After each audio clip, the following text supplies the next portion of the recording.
दोस्तों, welcome to Vivekananda academy of human excellence. मैं उर्मिला सालुंखे। हमारे इस यूट्यूब चैनल पर आप सभी का स्वागत करती हूँ। आज हम देखने वाले हैं 10वीं कक्षा की 8वीं कविता, जिसका नाम है कर चले हम फिदा। कविता का नाम क्या है? कर चले हम फिदा। और इसके कवि हैं कैफी आज़मी। कवि का नाम क्या है? कैफी आज़मी। पहले हम क्या करेंगे? अपने इस कवि के बारे में जानकारी लेंगे, जिनका नाम है कैफी आज़मी। अतहर हुसैन रिजवी का जन्म 19 जनवरी 1919 को उत्तर प्रदेश के आजमगढ़ जिले में मजमा गांव में हुआ। अदब की दुनिया में आगे चलकर वे कैफी आज़मी नाम से मशहूर हुए। कैफी आज़मी की गणना प्रगतिशील उर्दू कवियों की पहली पंक्ति में की जाती है। कैफी की कविताओं में एक ओर सामाजिक और राजनैतिक जागरूकता का समावेश है, तो दूसरी ओर हृदय की कोमलता भी है। अपनी युवावस्था में मुशायरों में वाहवाही पाने वाले कैफी आज़मी ने फिल्मों के लिए सैकड़ों बेहतरीन गीत भी लिखे हैं। 10 मई 2002 को इस दुनिया से रुखसत हुए कैफी के 5 कविता संग्रह झंकार, आखिर ए शब, आवारा सजदे, सरमाया और फिल्मी गीतों का संग्रह मेरी आवाज़ सुनो प्रकाशित हुए। अपने रचना कर्म के लिए कैफी को साहित्य अकादमी पुरस्कार सहित कई पुरस्कारों से नवाजा गया। कैफी कलाकारों के परिवार से थे। इनके तीनों बड़े भाई भी शायर थे। पत्नी शौकत आज़मी, बेटी शबाना आज़मी मशहूर अभिनेत्रियाँ है। अब हम देखेंगे इसका पाठ प्रवेश।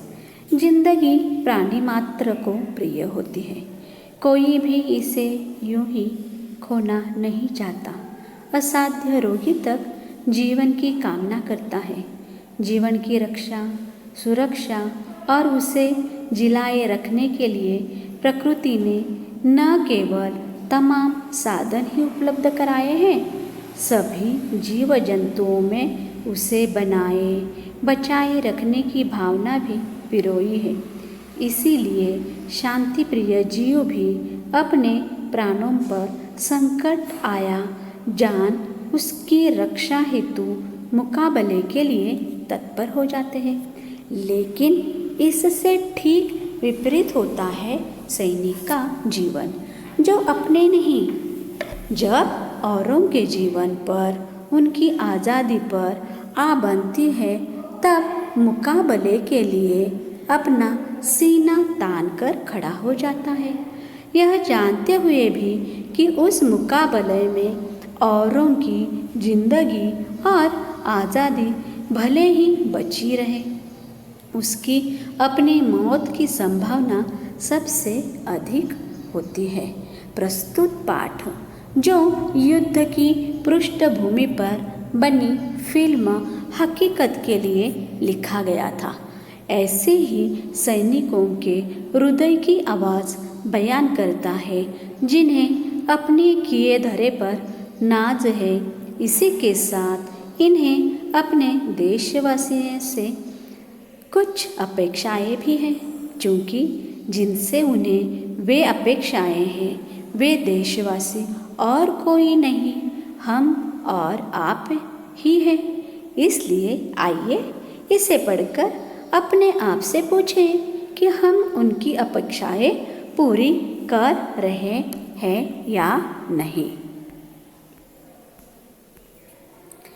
कविता का नाम है कर चले हम फिदा।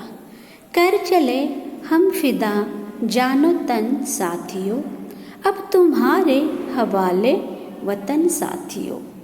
सांस थमती गई, नब्ज जमती गई, फिर भी बढ़ते कदम को न रुकने दिया।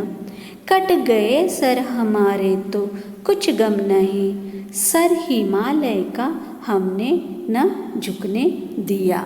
मरते मरते रहा बाकपन साथियों, अब तुम्हारे हवाले वतन साथियों। फिदा मतलब क्या है? बलिदान। हवाले भरोसे, नब्ज नस, गम दुख, बाकपन जवानी का जोश, बाकपन जवानी का जोश। जाने तन शरीर और प्राण, जाने तन शरीर और प्राण। जमती गई ठंड के कारण रुकती गई, जमती गई मतलब क्या? ठंड के कारण रुकती गई। युद्ध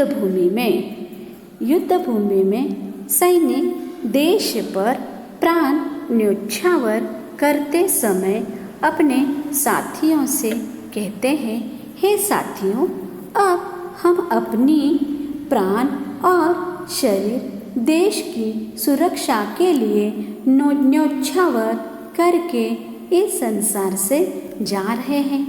अब यह देश तुम्हारे हवाले है, तुम्हें को ही इसकी रक्षा करनी है। यद्यपि देश के लिए लड़ते लड़ते हमारी सांस रुकने लगी थी, नसें ठंड के कारण जमने लगी थी, फिर भी हम बर्फ से ढकी सीमाओं पर आगे बढ़ते चले गए। हमारे सिर कट भी गए तो हमें इसका कोई दुख नहीं। हमें इस बात की प्रसन्नता है कि हमने जीते जी हिमालय का सिर झुकने नहीं दिया। मरते समय भी हमारे मन में बलिदान और संघर्ष का जोश बना रहा। अब हम बलिदान देकर दुनिया से जा रहे हैं, अतः अब देश की बागडोर तुम्हारे हाथ में है, इसकी रक्षा करना। जिंदा रहने के मौसम बहुत है मगर, जिंदा रहने के मौसम बहुत है मगर, जान देने की रुत रोज आती नहीं।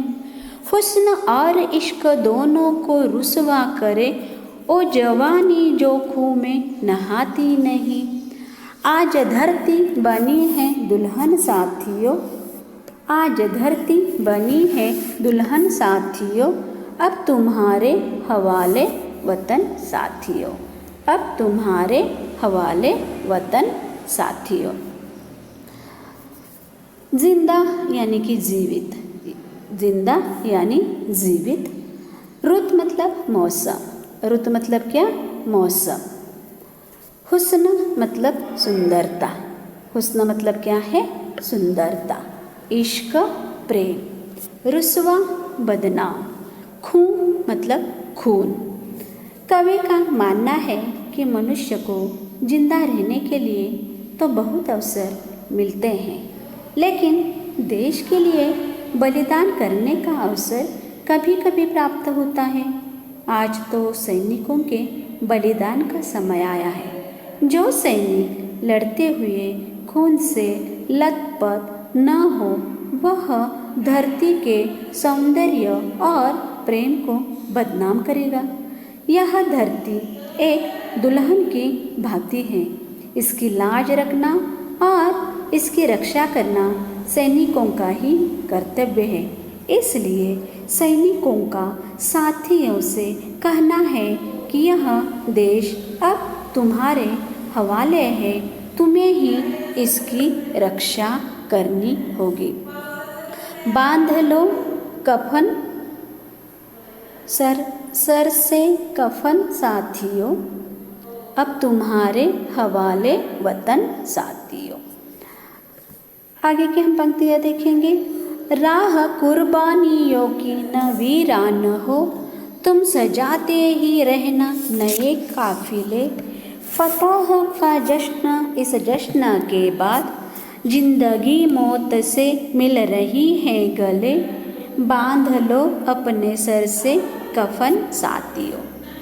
राह कुर्बानियों की न वीरान हो, तुम सजाते ही रहना नए काफिले। फतह का जश्न, इस जश्न के बाद है जिंदगी मौत से मिल रही है गले, बांध लो अपने सर से कफन साथियों, अब तुम्हारे हवाले वतन साथियों। राह मतलब रास्ता, कुर्बानी बलिदान, वीरान सुनी, काफिले यात्रियों का समूह, जश्न खुशी मनाना, मौत से गले मिलना, मौत को निमंत्रण देना, सर से कफन बांधना, मृत्यु और बलिदान के लिए। बलिदानी सैनिक का अन्य सैनिकों से कहना है कि हमने अपने लिए जो बलिदान दिए हैं उसकी राह कभी सुनी नहीं होनी चाहिए। यह सिलसिला चलते रहना चाहिए। देश के लिए मर मिटने वाले सैनिकों के नए नए झुंड तैयार होते रहने चाहिए। कुर्बानियों का रास्ता सुनसान नहीं होना चाहिए। इस कुर्बानी के बाद जीत का उत्सव मनाने का मौका मिलने ही वाला है। आज जिंदगी खुद आगे बढ़कर मौत को गले से लगा रही है। हे साथियों, देश के लिए मर मिटने का अवसर आया है, तो मरने के लिए तैयार हो जाओ।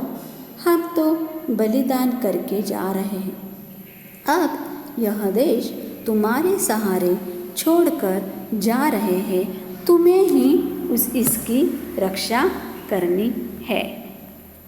खींच दो अपने खूं से ज़मीं पर लकीर, इस तरफ आने पाए न रावण कोई, तोड़ दो हाथ अगर हाथ उठने लगे, छू न पाए सीता का दामन कोई। राम भी तुम ही लक्ष्मण साथियों, अब तुम्हारे हवाले वतन साथियों, अब तुम्हारे हवाले वतन साथी। ज़मीं यानी कि धरती, ज़मीन यानी कि धरती, लकीर मतलब क्या? रेखा, हाथ उठना आक्रमण होना, दामन मतलब आंचल।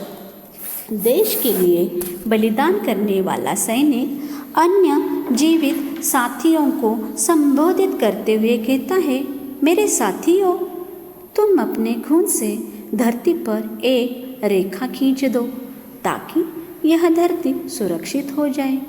इस रेखा को पार करके आने का कोई शत्रु साहस न कर सके। सीमा के अंदर कोई भी रावण अर्थात शत्रु घुस न सके। यदि किसी शत्रु का हाथ भारत माता की ओर उठे तो उसे तोड़ कर रख दो। सीता के पवित्र दामन को छूने का साहस कोई न कर सके। हे सैनिकों, तुम ही राम हो और तुम ही लक्ष्मण हो, अर्थात इस देश की रक्षा का पूरा भार तुम पर है। अब देश की रक्षा का भार हम तुम्हें सौंपकर जा रहे हैं, इसकी रक्षा करना। और इस तरह कवि ने हमें अपने देश के लिए कुर्बान करने का जो सैनिकों का जो तरीका है उसके बारे में जानकारी दी है। अब आखिर में हम क्या करेंगे? इस पंक्तियों के 2 पंक्तियों को हम गुनगुनाना चाहिए। कर चले हम फिदा जाने तन साथियों, अब तुम्हारे हवाले वतन साथियों। कर चले हम फिदा जाने तन साथियों, अब तुम्हारे हवाले वतन साथियों। और इस तरह से आप मुझे उर्मिला सालुंखे को इजाज़त दीजिए। नमस्ते।